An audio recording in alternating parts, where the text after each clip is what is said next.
Assalamualaikum warahmatullahi wabarakatuh. Alhamdulillah nahmaduhu wa nasta'inuhu wa nastaghfiruh wa na'udzu billahi min shururi anfusina wa min sayyiati a'malina may yahdihillahu fala mudilla lahu wa may yudlil fala hadiya lahu. La ilaha illallah wa asyhadu anna Muhammadan rasulullah la nabiyya ba'da. Jadi tadi di sini kakak pada pagi hari ini akan menyampaikan materi yang judulnya masih sama kayak yang kemarin kakak sampaikan waktu kultum. Judulnya masih mirip, yaitu tentang adab dan keutamaan membaca Al-Quran. Sini kakak ngambil referensinya dari kitab At-Tibyan fi Adabi Hamalatil Quran karyanya Imam Nawawi.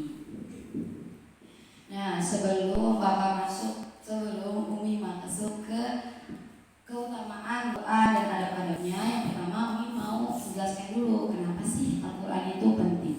Jadi Al-Quran itu kita anggaplah sebagai pedoman hidup. Kayak kalau misalkan di Indonesia kita punya Pancasila, kalau di dalam Islam kita itu punya Al-Quran.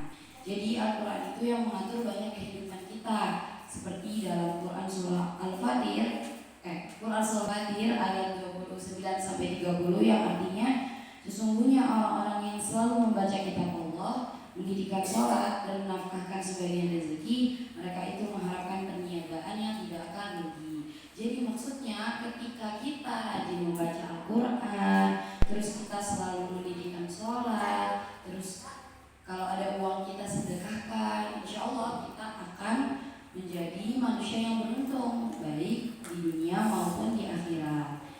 Al-Quran ini adalah salah satu jalan kita untuk menuju surga. Jadi jalan menuju surga banyak ya tadi, sholat, puasa. Nah, salah satunya ini adalah Al-Quran. Nah, terus apa sih keutamaan membaca Al-Quran? Al-Quran seperti yang kakak sampaikan kemarin ya, seperti yang disampaikan kemarin, Al-Quran ini tuh akan menjadi syafaat kita ketika di akhirat kelak. Ketika nanti hari kiamat, Al-Quran ini akan datang kepada kita sebagai teman, sebagai syafaat. Jadi nanti ketika hari kiamat, ketika di alam kubur, kalian gak punya siapa-siapa, cuma punya diri kalian sendiri. Nah, nanti Al-Quran ini akan datang kepada kalian sebagai teman. Jadi udah gak ada lagi Rafa kenal sama Bagus, udah gak ada lagi, udah lupa semuanya. Haflah, ingat sama Naila atau sama Alea, gak akan ada lagi. Udah gak akan ingat lagi sama temannya sendiri. Cuma satu-satunya teman nanti kita adalah amal ibadah kita sama Al-Quran yang kita baca sehari-hari. Terus ketika kita baca Al-Quran, satu huruf di Al-Quran itu sama dengan 10 pahala. Jadi bayangin kalau misalkan dalam Al-Fatihah itu ada 141 huruf, berarti ketika kita membaca Al-Fatihah itu kita bisa mendapatkan 1410 pahala. Terus kalau kita baca Al-Fatihah sehari 5 kali aja, kita kaliin dalam sehari itu cuma baca Al-Fatihah dalam sholat, kita udah bisa dapat sekitar 7.000 sampai 10.000 pahala. Jadi itu adalah salah satu keutamaan dari membaca Al-Quran. Terus selanjutnya perumpamaan orang yang membaca Al-Quran. Sekarang buka bukunya, tulis 1, 2, 3, rapat. Umi akan sampaikan perumpamaan orang membaca Al-Quran. Buka bukunya. Judulnya perumpamaan orang yang membaca Al-Quran. Buka.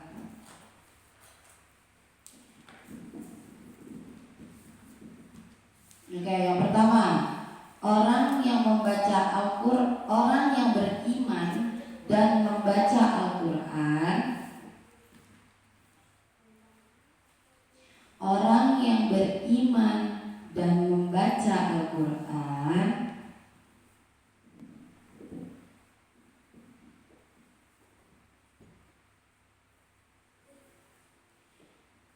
seperti buah utrujah, seperti buah, tulis seperti buah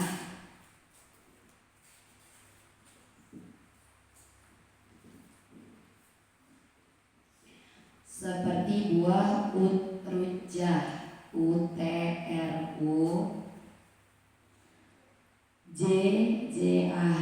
Utruja.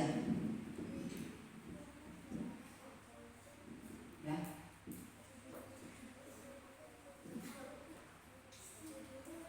Utruja. Buah utruja itu apa sih? Buah utruja itu bentuknya kayak buah lemon. Tahu buah lemon nggak? Nah, ya bentuknya itu seperti buah lemon, warnanya kuning. Buah utruja itu adalah harum dan enak. Jadi orang yang beriman terus dia baca Al-Quran, itu dia seperti buah utruja.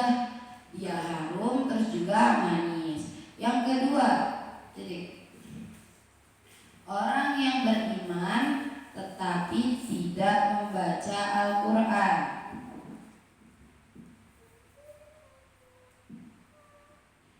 Orang yang beriman tetapi tidak membaca Al-Quran.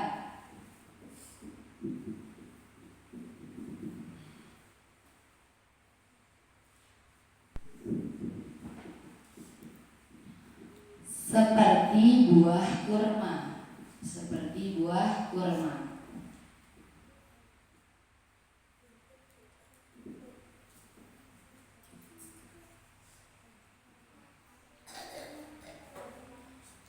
Jadi orang yang beriman, orang yang Islam kayak kita ini, tapi nggak suka baca Al-Quran, itu seperti buah kurma. Buah kurma itu kenapa?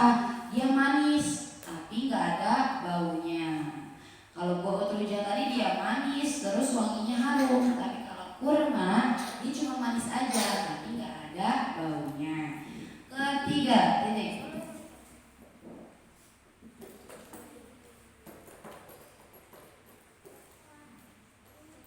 Orang munafik tetapi membaca Al-Quran. Orang yang munafik tetapi membaca Al-Quran.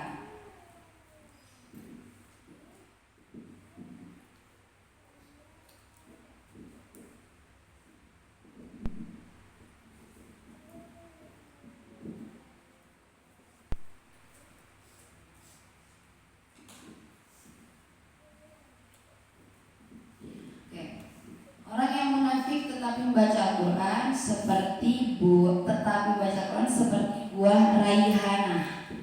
Raihanah. Seperti buah raihanah.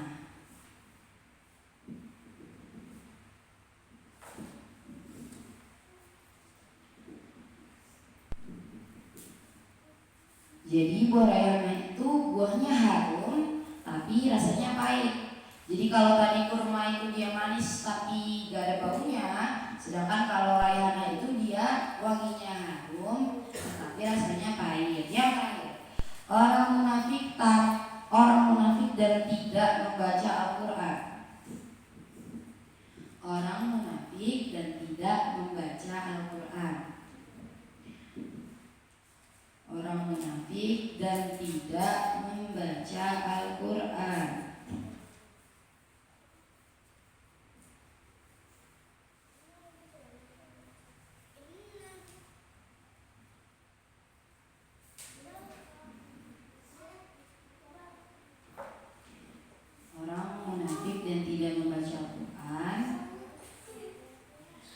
Seperti buah hanzolah.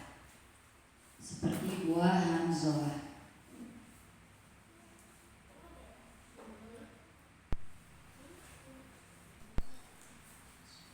Seperti buah hanzolah. Nah, kalau buah hanzolah ini dia udah mangga harum, juga rasanya pahit. Nah, sebagai orang yang beriman, terus kita juga sehari-harinya baca Al-Quran, harapannya kita harus menjadi buah seperti utruja yang harum dan rasanya enak.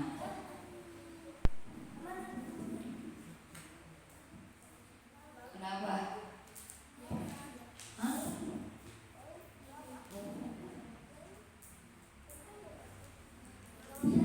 Oke. Terus sekarang lagi tulis biar nggak ngantuk. Masuk ke adab membaca Al-Quran. Gak nomor. Judul baru. Adab membaca Al-Quran.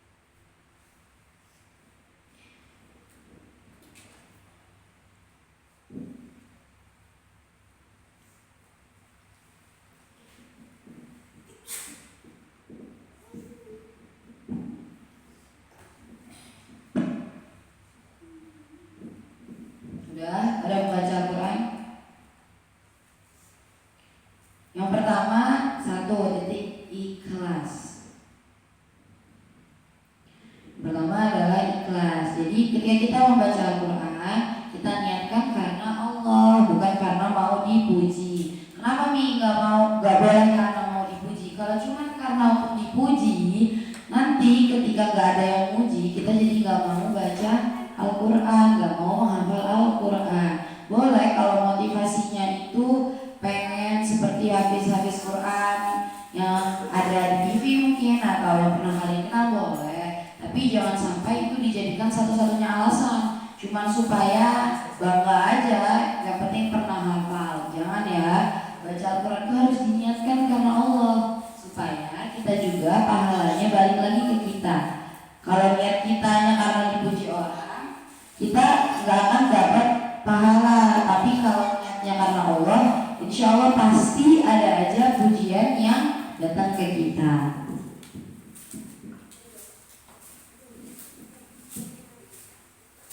Oke, sekarang yang kedua suci. Kedua titik suci.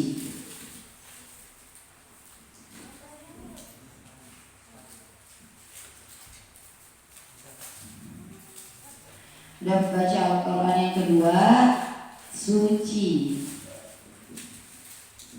Suci di sini maksudnya adalah kita usahakan ketika kita mau membaca Al-Quran itu kita dalam keadaan berwudu. Terus kita tempatnya cari tempat yang bersih, badan kita juga bersih. Ya, jadi kalau misalkan nanti mau pelajaran tahfidz mungkin diusahakan berwudu dulu supaya kita juga segar. Yang ngantuk-ngantuk jadi nggak ngantuk lagi. Terus yang tiga titik menghadap kiblat. Yang ketiga menghadap kiblat.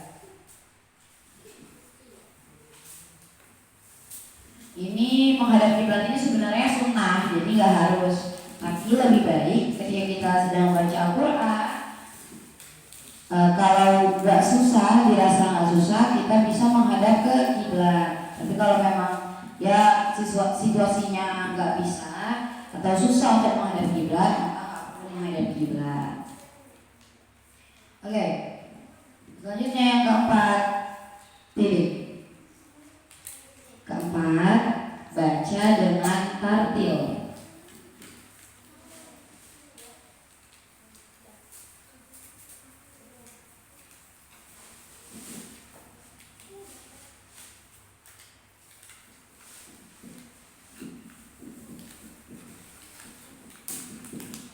Baca dengan tartil. Jadi kalau baca Al-Quran itu jangan keburu-buru ya. Jangan pengen cepat-cepat, pengen selesai habis itu main. Ya, terutama Rizky, Fikri ini yang paling sering. So bacanya diburu-buru karena pengen cepat-cepat main. Nanti tenang aja, kalau restoran pasti boleh sama Umi main. Tapi ketika lagi setoran jangan buru-buru. Nanti bacanya kemana-mana. Yang tadinya baca Al-Muzammil tiba-tiba ke Al-Mudaththir. Terus ya Fikri, Al-Mursalatnya kelewat-lewat. Jadi harus pelan-pelan bacanya supaya gak salah-salah. Kemudian yang kelima,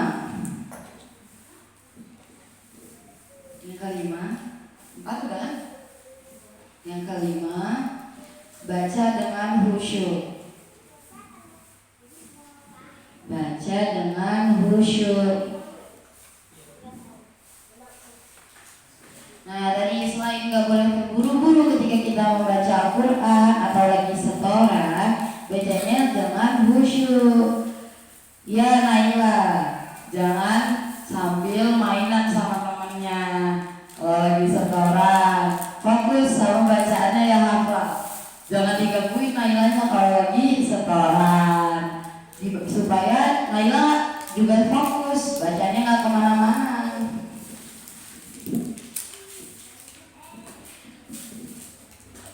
Kemudian yang keenam,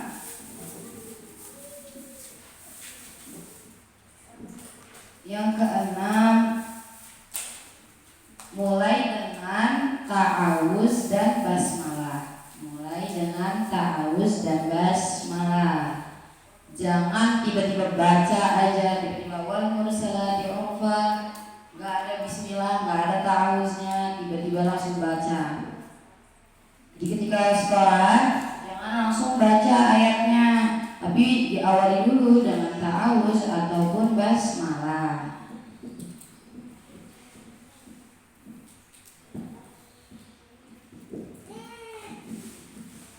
Oke, selanjutnya ke-7. Jangan sambil ngobrol atau ketawa-tawa. Jangan sambil ngobrol atau ketawa-tawa. Karena kenapa? Ketika kita lagi baca Al-Quran, itu ada malaikat yang lagi lihat kita. Allah juga lagi lihat kita. Masa kita ketawa-tawa, gak fokus? Malu dong dilihat malaikat.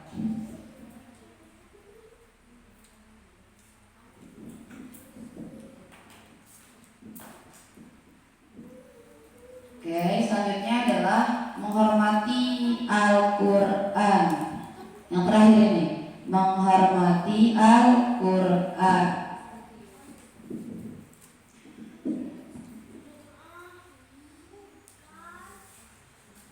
Yang terakhir, menghormati Al-Quran.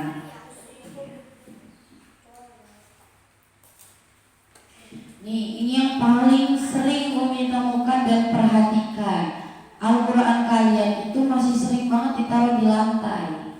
Ya, jangan ditaruh di lantai. Al-Quran itu harus kita muliakan. Jangan ditaruh sembarangan. Kalau udah nggak dipakai, ditaruh minimal di meja. Jangan taruh sembarangan di lantai. Ini sering banget lihat. Udah selesai sekolah, habis itu Al-Quran ditaruh di lantai. Di karpet sini pun nggak boleh. Dia harus di tempat yang tinggi. Al-Quran itu nggak boleh sejajar sama kaki kita. Gak boleh sejajar sama kaki kita, gak boleh taruh di bawah. Terus kalau misalkan kalian manjat meja nih, misalkan mau ngidupin kipas, terus ada Al-Quran di meja itu, dipindahin dulu Al-Qurannya atau gak dipegang. Jangan langsung naikin aja mejanya. Ya, gak boleh. Ingat, Al-Quran itu gak boleh sejajar dengan kaki kita. Jadi ketika kita lagi membaca Al-Quran juga, Al-Qurannya itu jangan taruh di bawah. Terus kita ngaji sambil nunduk, terus Qurannya di bawah, Qurannya dipegang atau ditaruhlah di pangku. Jangan sampai kita taruh di bawah atau di kaki. Ya, ini pokoknya yang masih harus jadi perhatian, karena masih sering sekali melihat Al-Qurannya itu bertebaran di mana-mana, ditaruh sembarangan di lantai. Oke, itu tadi ada 8 ya, 8 ada ketika membaca Al-Quran. Selanjutnya Umi ada kisah. Jadi pada dulu ya, ketika zaman Rasulullah SAW, itu kalian tahu Umar bin Khattab gak? Nah, tahu lah, keren. Umar bin Khattab itu adalah salah satu sahabatnya Nabi, sahabatnya Nabi Muhammad SAW, salah satu khulafaur rasyidin juga. Nah, ceritanya dulu ketika Umar bin Khattab itu belum masuk Islam, Umar bin Khattab itu sangat-sangat kejam dan sangat membenci Nabi Muhammad SAW. Jadi sebelum menjadi sahabatnya Nabi, dulu Umar bin Khattab itu benci banget sama Nabi Muhammad. Seperti yang kita tahu ya, Umar bin Khattab itu terkenal sangat kejam, sangat keras, sangat galak. Bahkan setan aja takut sama Umar bin Khattab. Jadi kalau misalkan Umar bin Khattab lewat, itu setan aja takut sama Umar bin Khattab, saking seram dan kejamnya. Suatu hari Umar bin Khattab ini pergi ingin menemui Nabi Muhammad. Mau ngapain? Mau bunuh Nabi Muhammad ceritanya. Jadi dia pergi untuk menemui Nabi Muhammad. Nah, kemudian di tengah perjalanannya tiba-tiba ketemu sama seorang. Terus ditanya, Umar kamu mau kemana? Katanya. Terus sama Umar dijawab, aku mau bertemu dengan orang yang sudah menghancurkan Mekah dan sudah mengacak-ngacak Mekah. Terus ditanya, siapa? Muhammad katanya. Dia pengen ketemu sama Nabi Muhammad, pokoknya pengen dia bunuh Nabi Muhammad. Sambil dia bawa tuh pedangnya yang panjang banget dan sangat tajam, dia datang terus pengen ketemu Nabi Muhammad, pokoknya pengen dia bunuh. Tapi tiba-tiba si orang tadi bilang, kamu gak malu pengen bunuh Nabi Muhammad? Kamu gak malu? Kenapa memang? Kata Umar. Terus sama orang ini dijawab, ya karena sekarang adikmu aja jadi pengikutnya Muhammad, masa kamu mau bunuh orang yang jadi pengikut adikmu? Wah, waktu Umar tahu dia langsung marah banget.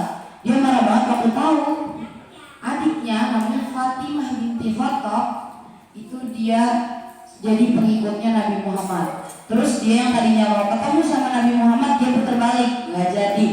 Dia datang ke rumah adiknya, dia bawa pedangnya, dia datang ke rumah adiknya. Nah, pas sampai di rumah adiknya, si Umar ini mendengar tiba-tiba ada suara lantunan Al-Quran yang lagi dibaca sama adiknya Fatimah binti Khattab. Pada saat itu si Fatimah itu baca surah Toha. Tahu ada yang udah hafal surah Toha?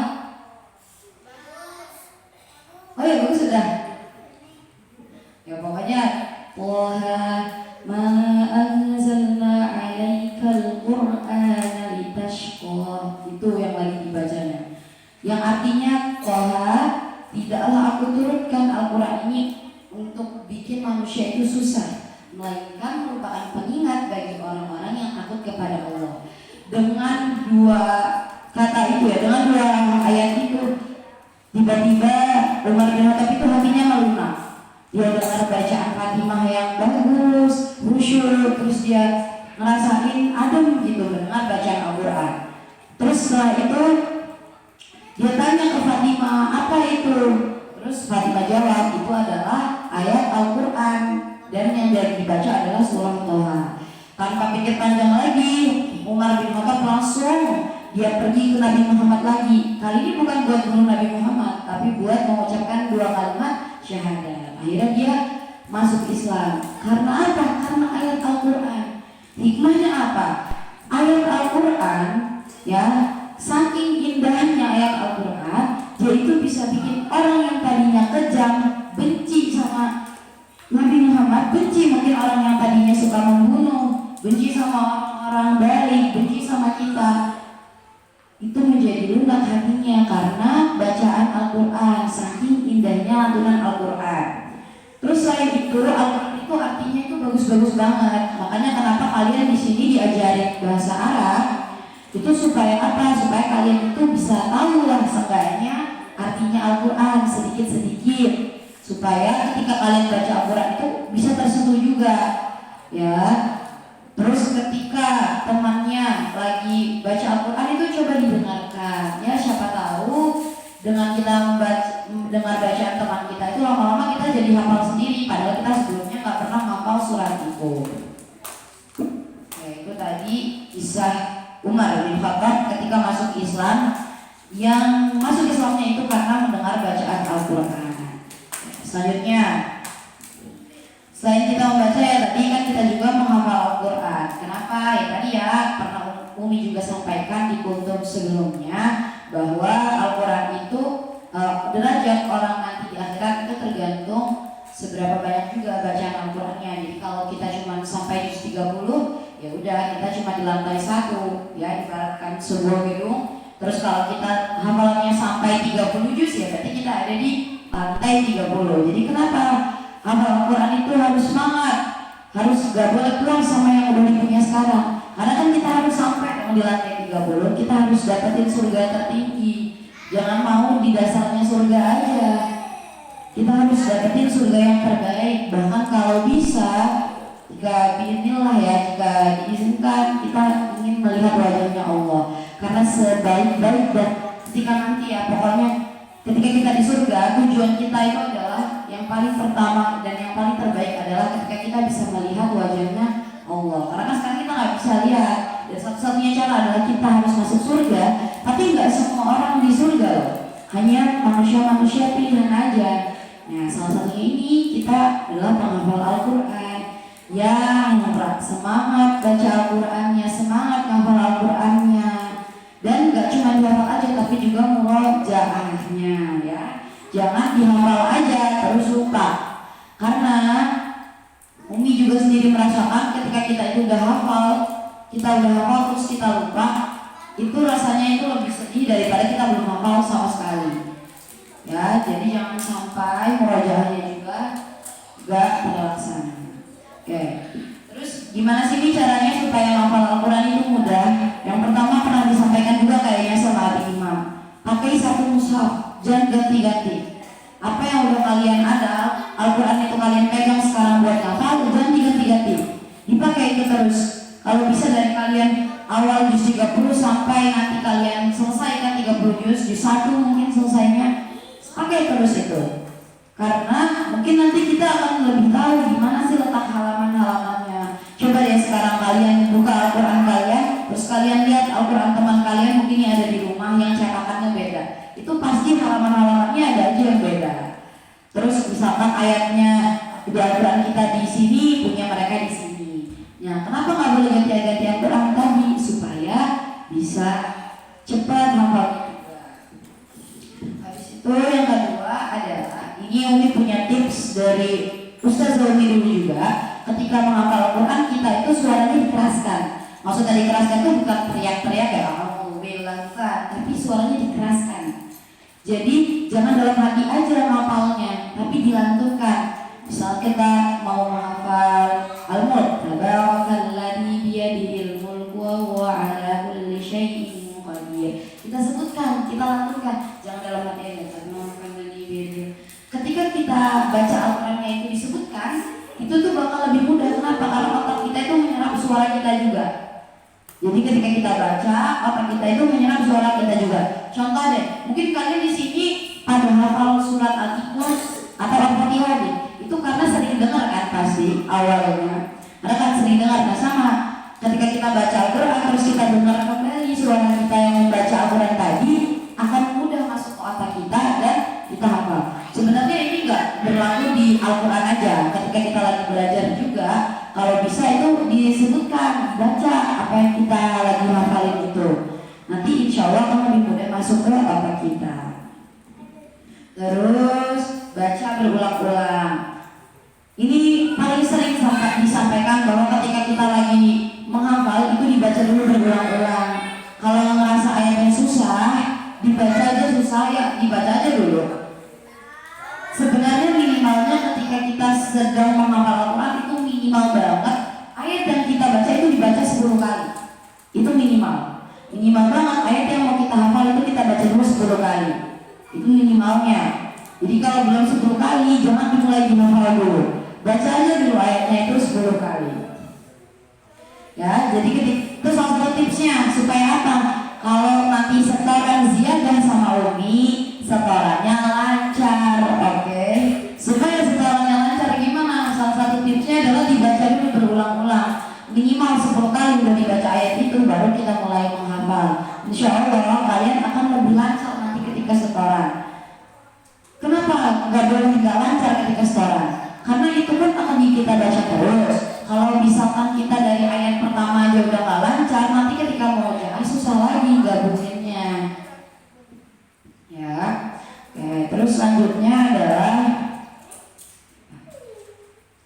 mendengarkan murotal. Jadi kalau kalian mungkin di rumah, terus masih kesusahan baca Al-Quran, mungkin belum bisa baca Al-Quran, misalnya bisa masih baru sampai Iqra atau nggak bisa baca Al-Quran atau baca Al-Qurannya masih susah nih terbata-bata, ya nggak apa-apa, coba dengerin murotal. Dengan mendengarkan, insya Allah kita akan lebih mudah juga menghafalnya. Yang terakhir, ketika kita udah baca Al-Quran, kita amalkan Al-Quran. Ketika kita sudah bacakan, kita hafalkan Al-Quran. Yang terakhir kita amalkan Al-Quran. Jadi nggak cuma dibaca doang, nggak cuma dihafal doang, tapi juga diamalkan. Maksudnya gimana nih diamalkan? Diamalkan itu maksudnya kita kan tahu ya Al-Quran itu isinya kejujuran, nggak mungkin kebohongan. Ya berarti kita juga harus jadi orang yang jujur, sopan santun, terus juga beradab. Karena Al-Quran itu penuh dengan adab. Jadi kalau kita udah jadi penghafal Al-Quran tapi adabnya nggak ada, itu kita sayang banget ya. Berarti kita cuma cukup sampai di menghafalkan Al-Quran aja, nggak sampai di menghafalkan Al-Quran. Oke, mungkin sekian taklim dari Umi.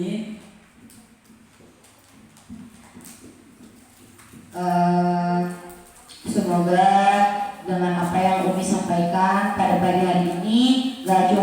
masuk kuping kanan, keluar kuping kiri aja, tapi seenggaknya sedikit lah, mungkin dari tips menghafal Al-Qur'annya atau mungkin dari adab-adabnya kalian bisa lakukan. Oke, mudah-mudahan kita semua jadi anak-anak yang cinta Al-Quran, dekat dengan Al-Quran, dan bisa jadi keluarga Allah. Sekian yang dapat kami sampaikan. Wabillahi taufiq wal hidayah. Kita baca kafaratul majlis dulu. Subhanallahumma wa bihamdika asyhadu an la ilaha illa anta astaghfiruka wa atubu ilaik. Wabillahi taufiq wal hidayah. Assalamualaikum warahmatullahi wabarakatuh.